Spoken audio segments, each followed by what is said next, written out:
grandchildren sent me a video where they all say, as if they were memorizing a phrase, "We have a new grandma, Nana.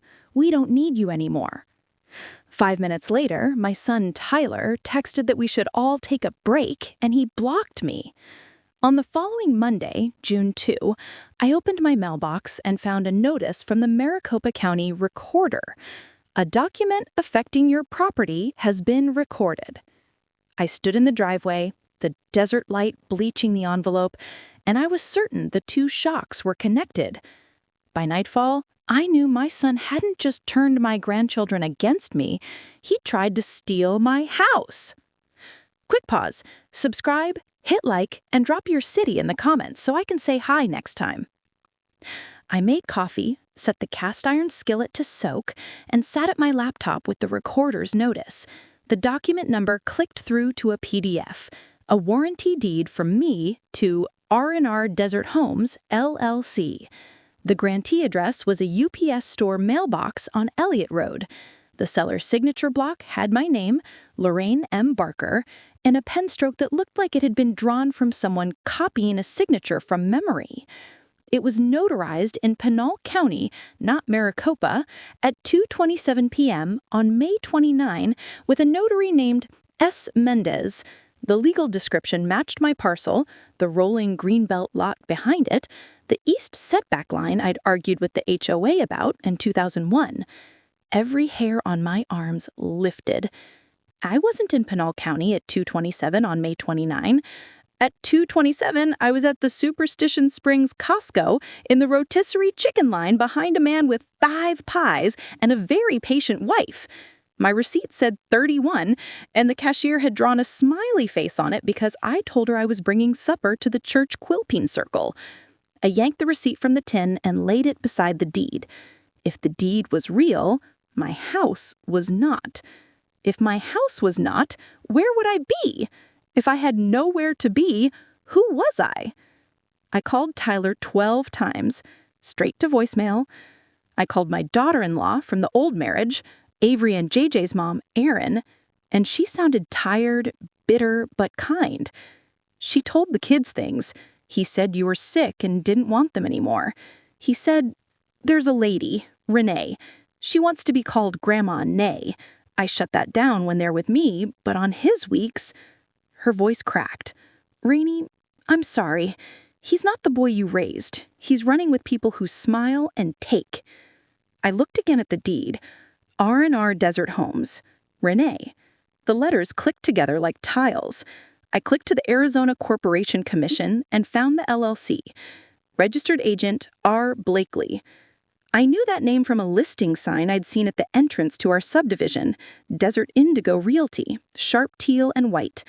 I scrolled her Instagram and saw granite slabs, gray vinyl planks, 100 kitchen afters, and then a story from May 27. "Can't wait to take this one to the studs. #coming soon." The video froze on a stucco house with a curved arch and a clay chimenea by the porch. My chimenea. Hank's chimenea. I gathered everything: recorder printout, my Costco receipt, my choir potluck sign-up sheet showing I was in the church hall at 3:30, a screenshot of the Instagram story. I slid them into page protectors in a 3-ring binder and wrote House 2025 on the spine with a Sharpie. I called the recorder's office. The woman was brisk and sympathetic. She said, "We can't unwind a recorded deed, but you can file a fraud affidavit, and we have a property fraud alert you can opt into. I'll email the form."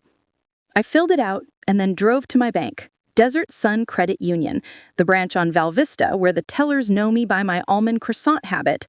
I asked for Brian, the manager with kind eyes and a tie he never straightened. He called in the fraud specialist, a woman named Shalanta, who wore silver hoops and moved like she was balancing 5 plates at once. They pulled my accounts. 2 days earlier, there had been a HELOC application in my name, same mailing address as R&R Desert Homes. It didn't go through. They needed the deed and your driver's license selfie. Something kicked it out. She looked at me, and then at my file, and then back at me.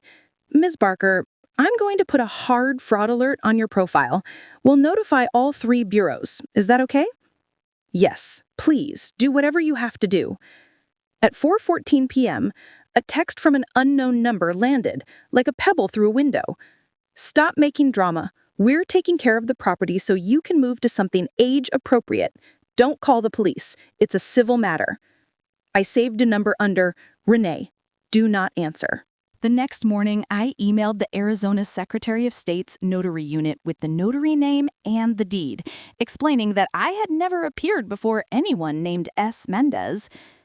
Arizona requires notaries to keep a journal.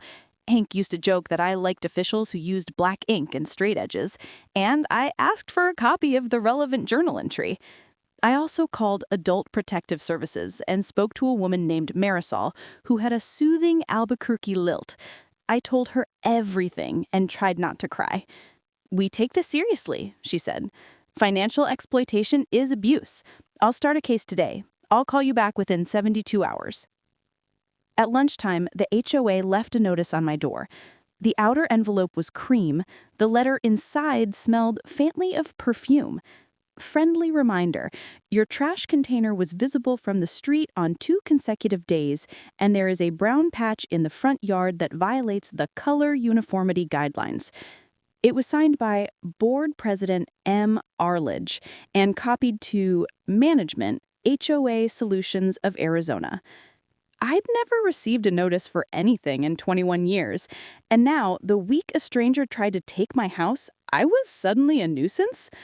I circled the words color uniformity and wrote, in red pen, Hank would have laughed himself silly. I went to the open board meeting that Thursday with my binder and a pie in a glass dish, because church habits die hard. I set the pie on the back table near the plastic forks and sat front row as the board rattled through landscaping contracts and pool gate repairs. When it was time for homeowner comments, I stood. A person connected to a real estate company has recorded a deed against my home. I have reported it. If anyone from any board or management company coordinates with this person in any way, photographs, wellness checks, fines, or posting my address on investor forums, you will be included in my report. There was a rustle to my left. A woman in a beige dress and wide-brimmed hat was suddenly, incredibly, aware of her shoes. I recognized her from Instagram like you recognize a childhood neighbor grown up. Renee. She was at my HOA meeting. She had the nerve to walk into my clubhouse, chew mints, and take notes like she was planning an open house. I didn't look at her directly. I looked at the board, and the manager, and the little recorder sign near the front. By attending, you consent to being recorded. I hadn't noticed that sign before. I smiled at it. After the meeting, as I scraped the last pie crumbs into a napkin, a board member named Bev leaned over. "She's a friend of Mark's," she whispered, chin flicking toward Arledge. "He's got a rental he wants to sell." She tapped the pie dish. "You're doing the right thing, Lorraine. Keep records."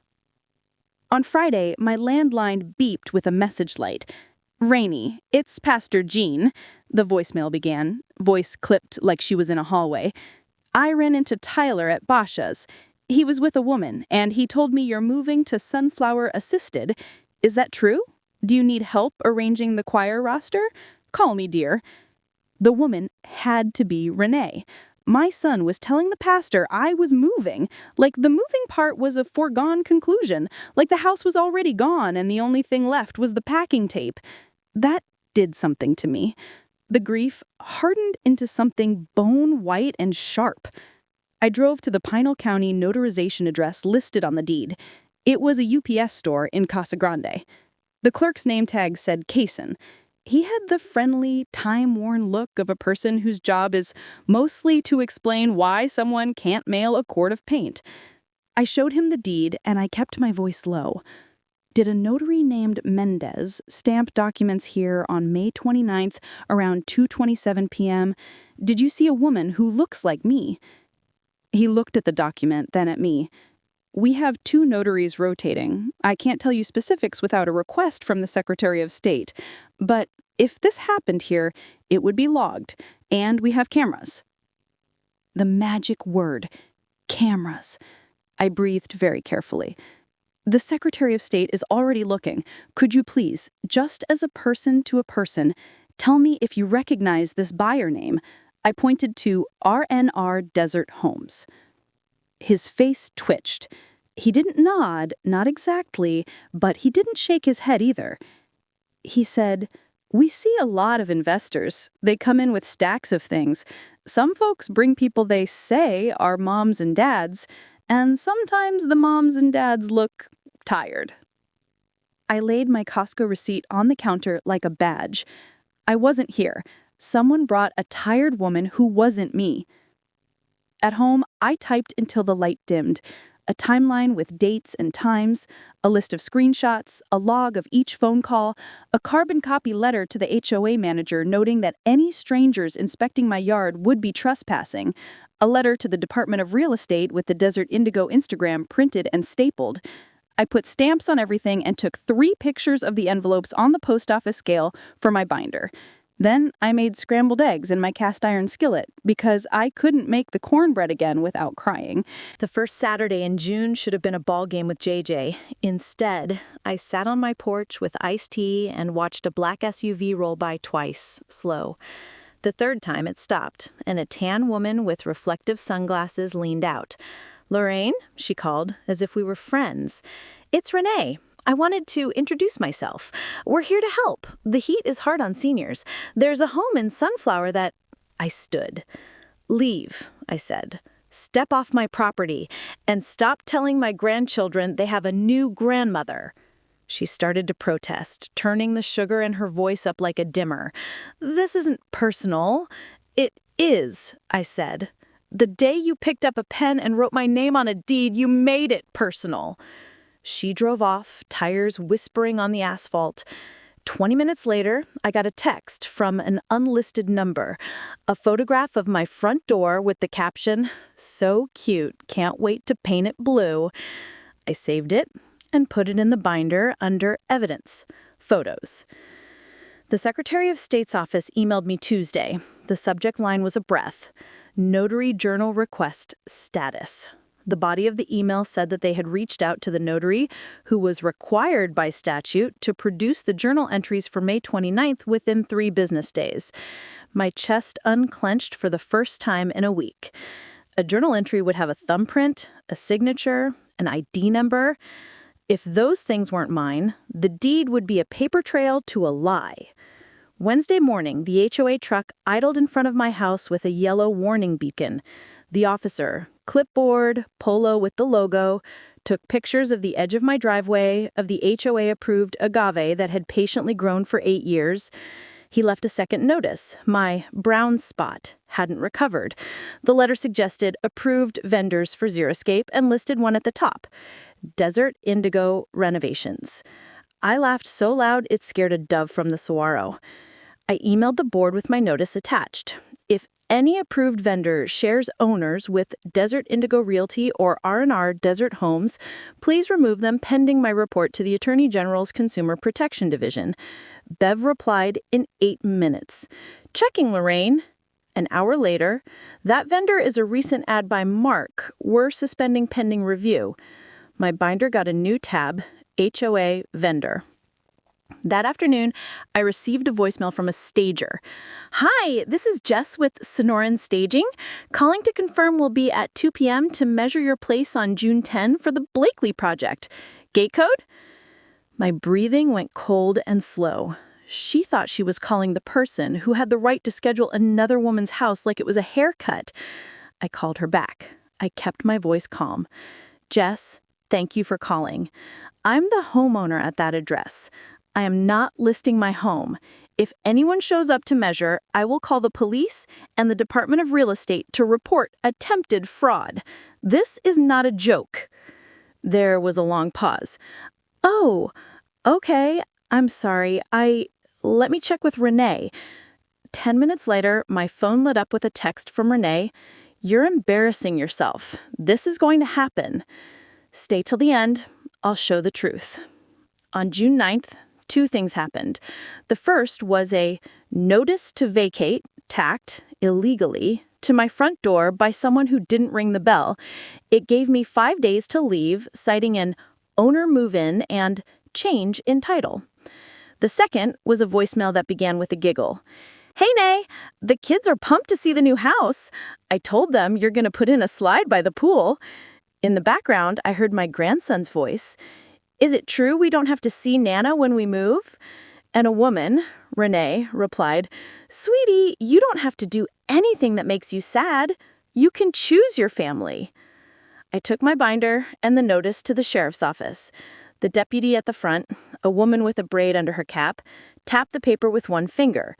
This is an improper notice, and this is a civil dispute over title. I can't remove anyone based on either side's paper, but they also can't remove you without a court order.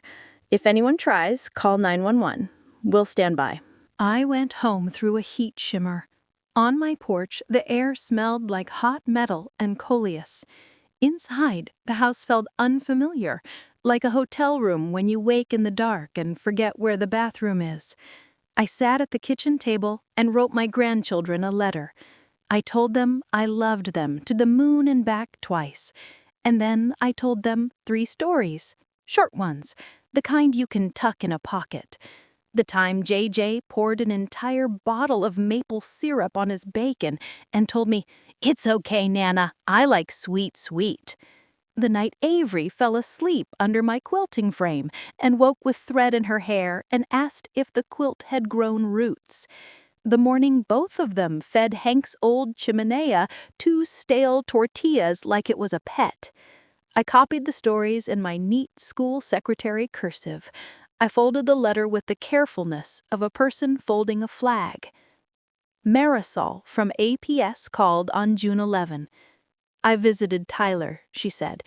He told me you signed a power of attorney 2 months ago because you were feeling forgetful. Do you know anything about that? Yes, I said. I know that's a lie.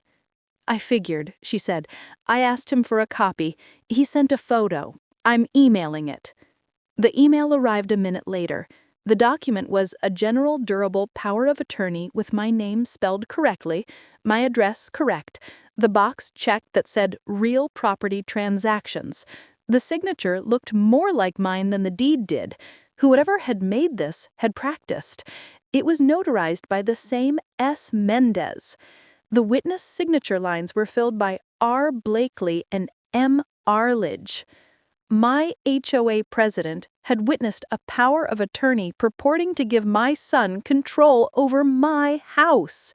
The pages shook in my hand like they were alive. I called Bev, who didn't answer. I left a message without breathing. Mark witnessed a document that says I gave Tyler power of attorney. I did not. You said her name was Renee? She's on it too. I'm reporting this to the Attorney General. If the board communicates with either of them, please document it because it will be public record. At 3:04, the Secretary of State emailed again. The notary's journal entry for May 29 had been produced. They had blurred the ID numbers but preserved the photo of the thumbprint. The journal entry listed Lorraine M. Barker with a California driver's license number that wasn't mine, and the thumbprint was a swirl that looked like a tired potato, no whorls like mine. No way a person could look at it and think it was the same thumb. The comment line said, verified by family member. I stared at the journal page, at the letters and numbers that had the audacity to stand there in black ink and pretend the truth. I printed it. I slid it into my binder. I added a sticky note, one-party consent. In Arizona, you may record your own conversations without telling the other party. I like officials who use black ink, but I also like laws that allow a woman to have proof. I called Tyler. He answered, for the first time in 2 weeks. Mom, you need to stop, he said, his voice already starting at the point where a man regrets how he sounds to his mother. You're making this worse. Renee and I have a plan. We'll sell for top dollar and you can be comfortable. I didn't sign a power of attorney. I didn't sign a deed. I was at Costco and I have the receipt. Your notary's journal says I had a California driver's license. I don't. I have an Arizona card that expires in 2029. Do you understand what you've done? Silence. breathing. In the background, I heard a TV cartoon voice, JJ's favorite show. "Mom," Tyler said finally, "you forget things. You told Pastor Jean you didn't know where you put your checkbook." I told Pastor Jean I'd misplaced it for an hour and then found it under the seed catalog. A small, common thing, not a signal of incapacity. My voice surprised me, steady as a screen door that's been oiled. "Return my grandchildren's phone access to me by tonight. Tell them you lied. And understand that every person who touched that paper, your girlfriend, your HOA president, your notary, will have a file with their name on it." He hung up. 5 minutes later, he texted, "New policy, all calls go through me. The kids don't need confusion." That night, my Ring camera caught a shape by the side gate. I clicked the floodlight on and the motion trigger sound came through my phone, a man yelping softly when surprised. He set down a business card and backed away. In the morning, I found it wedged in the gate slats. "Desert Indigo Renovations. We buy and refresh homes. Cash offers, no inspections." I set it on my stove and took a picture of it with the card in frame, my cast iron skillet gleaming behind it, the daily calendar page flipped to June 12. On June 13, I filed a police report. I didn't expect an arrest parade. I expected a report number and a paper trail. I also mailed certified letters, green return receipt cards that made me feel like a green beret of paperwork, to the recorder, the Department of Real Estate, the HOA, the notary, and the Attorney General's Consumer Protection Division. Each envelope had copies of the deed, the power of attorney, the notary journal, the Instagram story, the stager voicemail transcript, and my Costco receipt. I included a cover letter that said simply, "I have not authorized any person to sign for me. I am of sound mind. I intend to remain in my home." The next day, while I was making a cherry clafoutis, my phone buzzed with a video sent by Aaron. "He posted this on Facebook," her text said. The video showed Tyler, hair gelled, with the kids on bar stools behind him. "We're excited," he said, grin straining. "There's a new chapter coming. Grandma Nay is going to make our lives so beautiful." Avery looked small. JJ looked at his sister and then at the floor. Aaron's follow-up text landed like a hand on my shoulder. "I'm documenting everything. I have the kids next week." I turned off the oven and sat on the cool tile. When Hank died, the grief was huge but clean, like a mountain that loomed but had edges. I could walk around it. This grief was smog. It got into my hair, my pillow, my mug, and sometimes I couldn't tell if I was breathing it or it was breathing me. On Monday, Pastor Jean came by with her well-traveled tote bag. She set 2 Tupperware containers on my counter, chicken salad and lemon bars, and took my hand across the laminate. "I know what rumors feel like," she said. "I ran a teenage daughter through this town." She smiled. "What do you need from me, specifically?" "Write down what he told you at Bosch's," I said. "And if you see my grandchildren, tell them that I am their one and only Nana, and I love them in the present tense." She wrote. I took a picture of her note and slid it in the binder. June 16, 1:40 p.m. Bosch's on Guadalupe. Tyler with woman said Lorraine is moving to Sunflower Assisted. He said she is struggling with memory. Pastor Jean S. witnessed. My binder was heavy now. It had the gravity of something that wouldn't blow away in a Phoenix monsoon. On June 18th, it got heavier.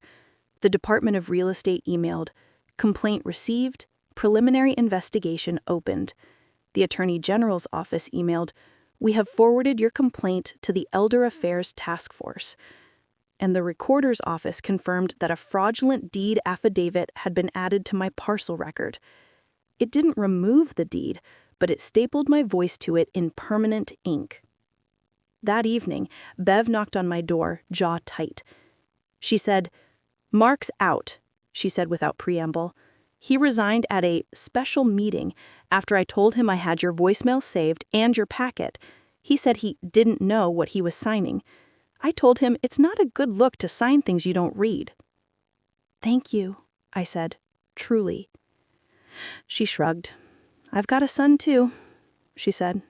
He once tried to get me to co-sign a Camaro with a 12% APR. We learn. She lifted her chin toward the binder. You're doing everything right. 2 days later, at 7:14 a.m., my phone pinged with a picture of JJ in a baseball jersey. Good luck today, I texted back, automatically, forgetting he couldn't read it. My message came back, not delivered. I stared at the screen until the letters blurred. I poured coffee, and then I did something that felt too dramatic until it wasn't. I opened my camera roll and deleted 10 pictures in a row of Tyler and me on my back patio over the last year. Him grinning, me laughing, the chimenea in the background. I did it not because I wanted to forget, but because I needed to make space for what came next. At 10:02 a.m., an email. The notary had been referred for administrative action. The journal entry, the wrong ID, the verified by family member note, all violated the pretty straight-edged box of the law. My stomach settled for the first month all. A minute later, a second email. The Department of Real Estate had opened a file on Renee Blakely. I padded to the hallway, to the pictures on the wall, to the framed photo of Avery's kindergarten graduation. Tape crackled when I lifted the corner to read the date. I pretended I was just dusting, but what I was really doing was reminding myself of the difference between the past and the present. The past doesn't change because a woman with gray vinyl plank samples says, choose. The present says no. When I turned, my Ring camera app threw a notification. Motion detected. Driveway. I opened it to see Aaron's car in my driveway and my grandchildren stepping out, hats tilted, arms full of something I couldn't yet see. My hands shook as I took the steps to the front door, and I felt so suddenly, ridiculously, lovingly old. I steadied myself with the wall like a woman twice my age on a cruise ship in rough water. Avery held up a shoebox. Nana? She said, unsure. Mom said we could come if we wanted. I always want, I said, my voice a whisper. They came inside like they were entering a familiar museum that someone had told them changed exhibits. JJ held up a Polaroid camera from the shoebox. We're doing a project for Mom. It's People We Love. We have to take a picture and write 3 things. Can we do you? You can do me, you can do you, you can do us. We made grilled cheese in the cast iron skillet and ate watermelon at the counter, juice running down chins the way watermelon is supposed to run. We took a Polaroid in front of Hank's chimenea. I stood on the step stool to get our heads in the frame. Avery wrote with a careful tongue sticking out, Nana loves us no matter what. Nana smells like cinnamon. Nana makes quilts that feel like hugs. JJ added, Nana says, like the moon, twice.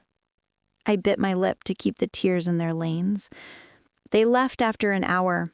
Erin hugged me quick at the door. I can't fix him, she said, chin wobbling, but I can open doors. You already did, I said. As they drove off, my phone buzzed with an unknown number. I answered, Hi, this is Officer Demas with the Attorney General's office, a woman said. We received your complaint. I'd like to meet. We often coordinate with APS and the recorder in these cases. Would tomorrow morning work? It would. It did. She came to my house with a notebook and a badge. She took pictures of everything, the deed, the power of attorney, the journal, the Instagram and staging messages, the HOA letters. She asked clear questions, her pen steady, her eyes kind. Do you have any recorded phone calls? She asked. I lifted the corner of the binder where I had slid my sticky note, one party consent. I clicked my phone, pulled up a file dated June 11th. Tyler, explaining everything he thought I didn't know about. I pressed play. I could hear my own voice in the recording, low, dangerous, the voice I use with telemarketers who call during Jeopardy. I had said, "Return my grandchildren's phone access to me by tonight." Tyler had said, "The kids don't need confusion." And then lower, like a confession he thought would be forgiven because I loved him, "We need the equity, Mom." Officer Demas didn't blink. "May I make a copy of this?" she asked. She took notes on the heat-shrunk detail of my Costco receipt, the thumbprint that wasn't mine, the LLC address at a UPS store. She asked me to list every time Renee had contacted me. She asked if I was willing to write a victim impact statement. When she left, she said, "You are doing everything right. This is not on you. We'll be in touch." The next Tuesday, I was elbow deep in a drawer of dish towels when the doorbell chimed. A man in a gray sport coat stood on my porch with a sheet of paper. A temporary restraining order request, filed by R&R Desert Homes, alleging I had harassed their principals and interfered with a lawful property transfer. They'd attached screenshots of my emails to the HOA and the Department of Real Estate as abusive communications. I looked at the stamps and staples, breathed in, and felt the bizarre wash of pride that comes from knowing your paperwork is tidy enough to be used against you. I showed the papers to Marisol from APS, who came over after church with coffee and a spiral notebook. This is a common push. They try to flip the script. It scares people. The important thing is you keep everything proactive and neutral. You've done that. 2 days later, June 27th, I was at the county building, folder clutched, when I spotted a familiar profile in the hallway mirror. My son, leaning against a wall, scrolling, jaw set the way his father's used to set when car hoods were up and the repair bell was dumb. He looked up and saw me. For a fraction of a second, like a glitch in a show when the feed reconnects, his face softened. 12 years old, freckles like spilled cinnamon. Then his shoulders reset. "Mom," he said, flat. "Tyler?" I said. Renee smiled with just her top teeth. "Lorraine," she said with the tone of a dental hygienist who tells you you're doing a pretty good job with flossing. "We're not trying to hurt you. We're trying to help you. You raised a good man, and he wants what's best." I did raise a good man, and I would like to speak with him alone. She turned, palms up. "Babe," she coaxed. He didn't move. So I did what mothers have done since the first boy hid behind his first fence. I spoke the name he had the day he was born. "Tyler James," I said, softer than scolding. "Look at me." He did. His eyes filled and dried in one blink. "It got big, Mom," he said, small. It did. It got as big as prison for some people if they don't stop. Renee laughed once, a sound as bright and hard as a bead of solder hitting tile. "No one is going to prison. At worst, we unwind a deal and pay a fine." I looked at her.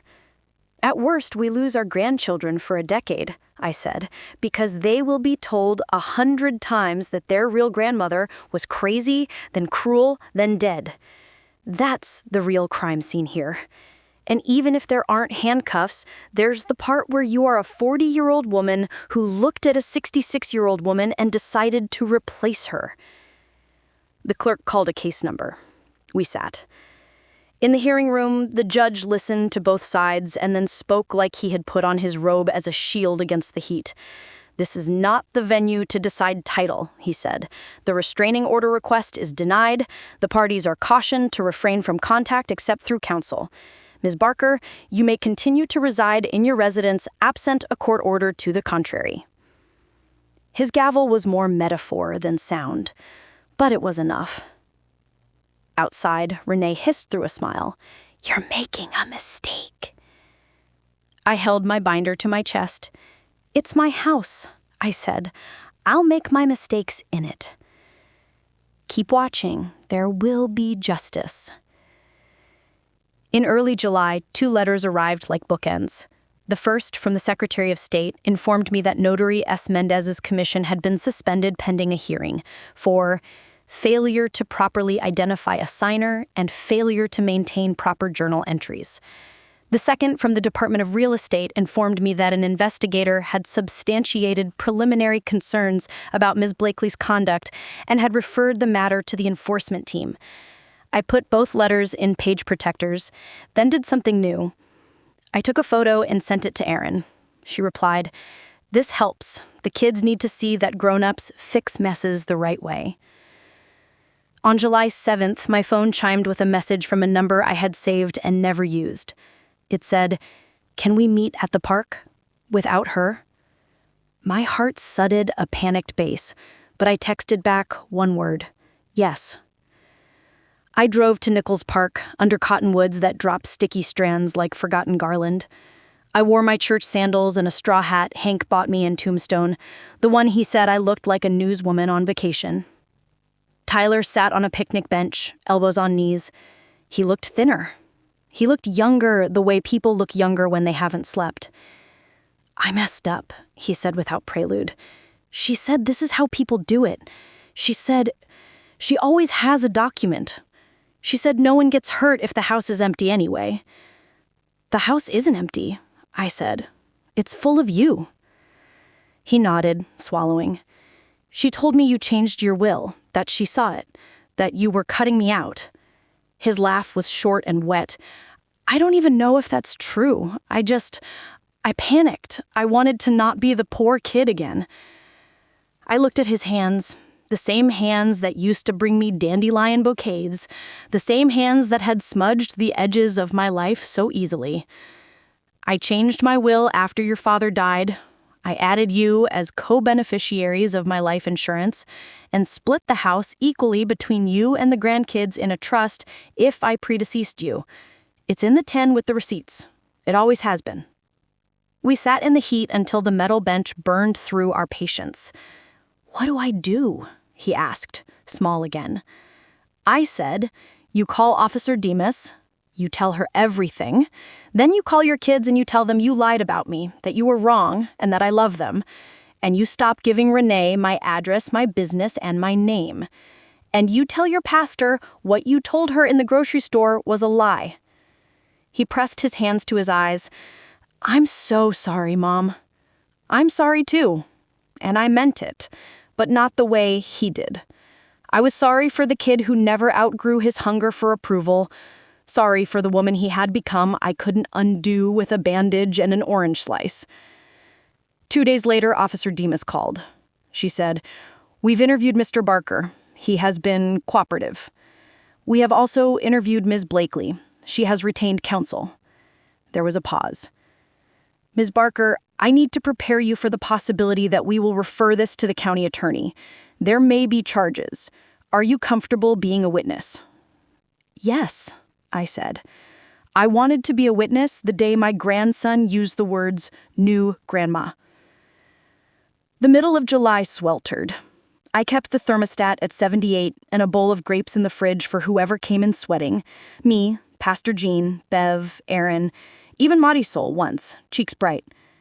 The binder lived on my table like an extra placemat. One afternoon, I opened it and moved some pages around, not because they were out of order, but because I wanted to feel a small thing I could control slide into place. On July 19th, an investigator from the Department of Real Estate came by. She was younger than I'd expected, hair braided tight, shoes that meant business. She sat opposite me and asked to see the staging voicemail transcript again. Then gently, she asked a question that squeezed my heart like a sponge. "Do you feel safe with your son?" I looked at the ceiling where Hank had once patched a crack with joint compound after I told him it looked like Arizona on a map. "I feel safe," I said. "I do not feel protected by him, and I always thought that would be the same thing." On July 22, I received a certified letter, green card attached, from the recorder. Owner's affidavit of forged deed received. Document number 2025308149. It would sit in my parcel history like a parenthesis around a bad sentence. 2 hours later, a second certified envelope arrived, this one from the county attorney's office. Notice of victim rights. My hands shook. I made tea with chamomile because I didn't trust myself with coffee. I had been a woman with a quiet house and a quilting frame. I was now a woman with a case number. That night, Aaron sent a text. The kids asked if they could call you. I typed and erased 3 replies and then sent 2 words. Yes, always. The phone rang, both voices on speaker. Nana, Avery said, plain, we want to do the swimming pool slide with you, but Dad says... I heard Tyler's voice in the background. Go ahead. Avery exhaled like a clogged pipe clearing. Dad said you didn't want us anymore. Is that true? No, I said. I want you like the moon, twice. And Dad said you don't remember things, like the time we hid the measuring cups? I remember, I said, 3rd drawer down, under the dish towels, because you wanted to see if I could find them in time to make cookies before fire trucks finished. They laughed, because they remembered, and we pulled one string out of the knot. The end of July brought the first official relief, a letter from the Department of Real Estate suspending Ms. Blakely's license pending final action. Her smiling face disappeared from the agent locator portal like a billboard taken down in the night. I told no one but my hydrangeas. I trimmed a few dead blooms and spoke to them out loud in the sticky dusk. We are doing fine. It all moved quickly after that, and yet in a slow, viscous way that made me forget when a week had passed. On August 5, the county attorney filed charges, offering a false instrument for recording, attempted theft, and fraud. The press release was small, tucked in the 4th paragraph, but my name wasn't in it. I was the victim. My house was the property. That felt right, dignified, private, plain. I saw Tyler once more before his arraignment, on my porch, hat in hands like a boy bringing a frog he wasn't supposed to bring inside. He said, I broke up with her, as if that were a prize. I told her I couldn't. After the AG called me and the real estate thing, she said I wasn't a closer. I said, she's right, gently. You're not a closer. You're a father. He nodded, cheeks hot. I told the kids the truth. Aaron and I were going to do counseling. Good, I said. Counseling is the primary color you mix with everything to make a better shade. He laughed through his nose. You always say things like that. Like the moon, twice. August crawled, then sprinted. APS closed my case as substantiated, resolved. The notary's hearing resulted in a revocation of commission and a fine that, while small, felt beautifully symbolic. The HOA appointed Bev as interim president, and she sent a newsletter that felt like cool water. We support our seniors and will not tolerate anyone using our community as a staging ground for exploitation. She printed it in Arial, which I appreciated, like a woman who recognizes a practical shoe. In early September, the Registrar of Contractors sent a polite note indicating that Desert Indigo Renovations had been operating without a license, and they were issuing a cease and desist. Those words, legal and tidy, rang in my head like a chorus. Cease and desist. It's what I'd wished Renee had been taught at 15 by a woman she respected. Cease. Desist. Through it all, I cooked. I made breakfast casseroles for the choir, banana bread for Bev, cranberry chicken for myself. I kept my cast iron seasoned because it felt like a vow. There was comfort in flipping a potato pancake and seeing the brown sides sing back at me. I kept my pill organizer filled and clicked my vitamins each morning like a tiny applause. In mid-September, after a mediation I won't detail because it belongs to a court and to a family that's trying to relearn itself, we arranged regular time, Wednesday FaceTime calls and Saturday afternoons with me when they were with Aaron. The first Saturday back, the kids brought over their People We Love notebook. The Polaroid of us in front of the chiminea was tucked inside a plastic sleeve. Under it, in their handwriting, were the words we'd written together. Aaron had added a 4th line. Nana keeps records. I laughed until I cried. Want to hear the best part? JJ said, eyes huge. We told the counselor that we don't want two grandmas because we already have a Nana. And she said, that makes sense. He grinned like a biker with a new helmet. That night, after Aaron picked them up, I stood in front of my house with the porch light on and my hands damp from watering. The desert air felt like a bath you forget to get out of. I walked to the side gate and touched the slats where the business card had been wedged. My ring cam blinked its little halo. I whispered to no one and everyone, cease and desist. The court case wound on. Tyler pled to a lesser charge, attempted unlawful recording, cooperated fully, and paid restitution for the costs I'd incurred. Notary fees to re-acknowledge my deed, mailing, a consult with a lawyer I used for 3 hours to file the fraud affidavit. He got probation and mandatory financial ethics classes that sounded like the world's least popular TED Talk. Renee fought until the Department of Real Estate's action went final, then she took a deal on a misdemeanor. Something about unlicensed activity and deceptive practices. The notary lost her commission for 5 years. The UPS store clerk sent a short note to Officer Demas confirming he'd given video footage to the state. It all read like a careful quilt. Squares of different textures, lined up, stitched, bound. Don't click away. He'll get what's coming. What he got was more complicated than a headline. He got a new job at a different company that did not let him take out cash advances on company accounts. He got weekends he had to plan instead of outsource. He got a phone plan with parental controls that meant my calls went through when we said they would. He got to sit on my couch and answer his kids, out loud, when they asked, "Why did you do it?" And he got a mother who would sit next to him and stare into middle distance and not interrupt. One night in late September, he came over with the kids after their baseball practice when the sky over the Santan Mountains looked like someone had spilled peach jam and mixed it with smoke. He showed up with a grocery bag, the kind with handles that cut into your palm if you carry it wrong. He set it on my counter. Inside was a hydrangea, pale blue, not suited to our soil, but lush and earnest in its plastic pot. He looked sheepish. "I know they're not supposed to grow here," he said. "They grow here for me," I said, smiling. "We help them along." He glanced at my binder on the table, then back at the plant. "I owe you every page of that," he murmured. "And your children deserve every page of you," I said, not unkindly. He nodded. Later, after baths and homework and an episode of a cooking show, Avery asked if we could look in the receipt tin. She liked the way things sound like treasure when they click against each other. We sat on the floor and pulled out a handful.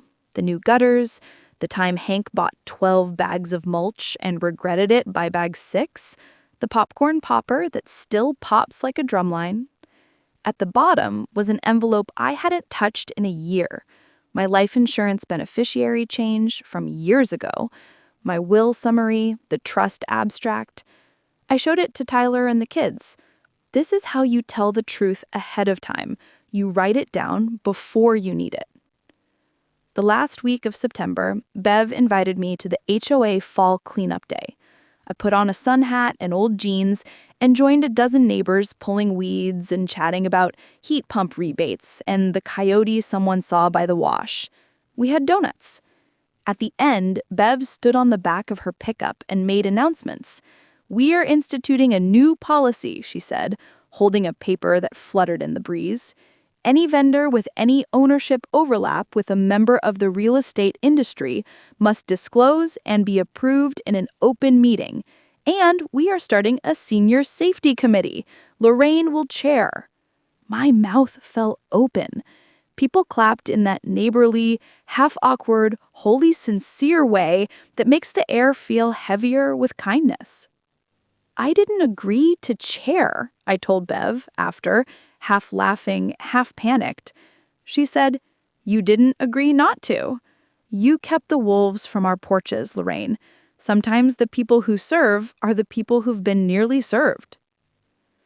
I made the committee's first flyer that week. Plain fonts, big headings, bullet points you could squint at. Check your county's property records monthly. Place a fraud alert on your credit if worried. Keep a paper binder with dates and times. Answer with, put that in writing. I put my church email at the bottom, not my phone number, because I have learned to hold my minutes like pennies. On the first Saturday of October, the grandkids helped me plant the hydrangea in a big pot by the shaded side of the house.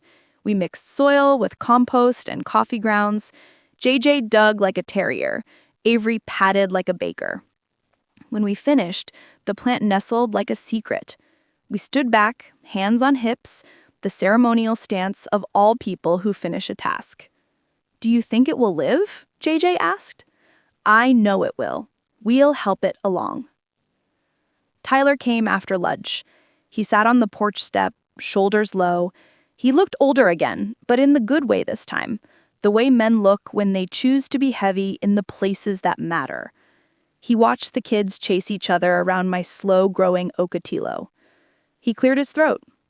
"Mom," he said, "I paid back the money in your HELOC application fees. It wasn't much, but it was wrong. I told my boss everything, and I'm fixing it." I nodded. Good. And I told Pastor Jean. She made me sweep the fellowship hall while she talked about the prodigal son in a way that made me wish I'd worn knee pads. I laughed. Good for her. He stared at the street, at the safe, boring sweep of asphalt that holds up our feet. He said, "I know I don't deserve it yet, but will you come with us to the pumpkin patch next weekend?" The kids asked. The sun slid a little lower. The hydrangea cut light like it remembered a different coast. I pictured us at the patch, the kids running, the smell of kettle corn, the sound of hay underfoot. New memories laid like fresh fabric over threadbare places. "Yes," I said. "Of course I'll come." We didn't erase what happened. We can't. The forged deed is a document in a clerk's office, a thing with a number and a shadow. But now, attached to it, there is also my affidavit, my timeline, my voice. There is a suspended license and a revoked commission. There are neighbors who learned to squint at vendors, a pastor who learned to ask follow-up questions in the cereal aisle, a bank manager who added one more skeptical step to applications that list UPS stores as mailing addresses. And there is a girl and a boy who know that the word grandma does not belong to the first woman who claims it with emojis and kitchen island mood boards. It belongs to the person who remembers what you hid and where and loves you when you are unhideable. We drove to the pumpkin patch on a Saturday morning when the sky was so clean I wanted to clap for it. I rode with Avery in the back, both of us pointing at the fattest pumpkins like we were spotting celebrities. JJ found a lopsided one that looked like a boot and named it Stanley. We took a picture at the entrance with a sign that said, "Welcome to Rockin' Our Farms." And when the photographer said, "Say family," we did. I asked Tyler to take one of just me and the kids by the hay bale, and he did, his hands steady. That night, he texted me the photo with no caption. He didn't need one. The picture showed my hydrangea eyes and their almond-shaped smiles and a hay bale that looked like a place we could rest and not be moved. In the end, justice didn't look like a gavel slam. It looked like official letters with my name spelled right and the word victim typed plain. It looked like a notary without a stamp, a realtor without a license, a man without a woman whispering greed in his ear. It looked like a binder on my table and a hydrangea in a pot. It looked like my front door, still tan, not blue, opening to the only people I will ever call my own. If you see yourself in any of this, and some of you will, know this. Keep a binder. Keep a neighbor. Keep a pastor who will make your grown son sweep a floor. Keep a receipt tin. Keep your voice steady and your skillet seasoned. And if anyone ever tells your grandchild they have a new grandmother because the old one is inconvenient, know that the truth is heavier than lies, and it will anchor itself if you give it a place. I'm Rainey Barker. I am 66 years old. I live in the same house I walked into with Hank in 1994. My grandchildren know exactly where the measuring cups are. I will be here for them, like the moon, twice. Your watch to the end. Click here. You will hear another story from my grandma.